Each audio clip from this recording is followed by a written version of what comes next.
આગળ વાત કરીએ, ગુજરાત મિલ્ક માર્કેટિંગ ફેડરેશનના ચેરમેનની જાહેરાત કરી દેવાઈ છે। અશોક ચૌધરી મિલ્ક માર્કેટિંગ ફેડરેશનના ચેરમેન બન્યા છે। આગામી 2.5 વર્ષ માટે અશોક ચૌધરી ચેરમેન રહેશે। અશોક ચૌધરી દૂધસાગર ડેરીના ચેરમેન છે, જેને હવે ગુજરાત મિલ્ક માર્કેટિંગ ફેડરેશનની જવાબદારી સોંપવામાં આવી છે, જ્યારે ગોરધન દામેલિયા વાઇસ ચેરમેન બન્યા છે।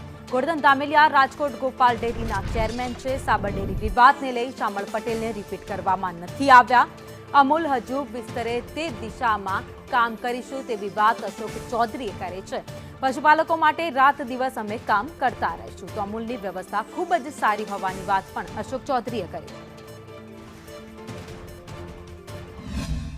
ગુજરાતના 36 લાખ ખેડૂતોની આ સંસ્થા વર્ષોથી ગ્રામીણ વિકાસ માટે જે કામ કરી રહી છે અને ગામડામાં રહેતી આપણી બહેન સન્માનપૂર્વક જીવન જીવી શકે એ માટે જે કામ થઈ રહ્યું છે, એ કામને આગળ વધારવાની જવાબદારી જ્યારે અમને આપવામાં આવી છે, ત્યારે હું ખાતરી આપું છું કે આ કામને ખૂબ આગળ લઈ જઈ અને હજુ પણ જે પ્રમાણે વિકાસ થયો છે એમાં હજુ પણ વધુ વિકાસ થાય એ રીતના અમારા પ્રયત્નો રહેશે। અમૂલની યાત્રા ખૂબ લાંબી છે, પડકારો છે જ નહીં, ખૂબ વ્યવસ્થા સુંદર ગોઠવાયેલી છે।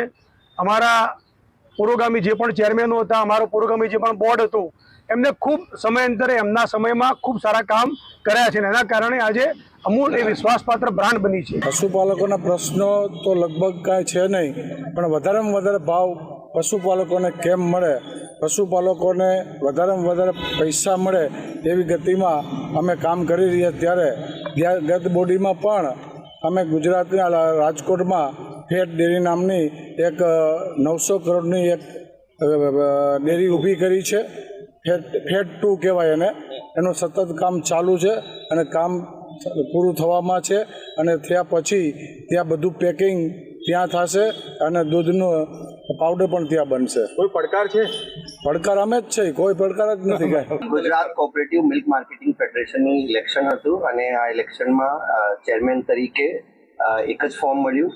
મહેસાણા દૂધ સંઘના ચેરમેન અશોકભાઈ ચૌધરીનું ફોર્મ મળ્યું, બાકી કોઈ બીજા ફોર્મ નહીં આવ્યા અને એમને બિનહરીફ બિના કોમ્પિટિશન ચેરમેન જાહેર કરવામાં આવ્યું છે। આ ઉપરાંત વાઇસ ચેરમેનમાં એક ફોર્મ રાજકોટ દૂધ સંઘના ચેરમેન શ્રીનું ફોર્મ આવ્યું, એમને પણ આમાં એક જ ફોર્મ હતું, તો બિનહરીફ જાહેર કરવામાં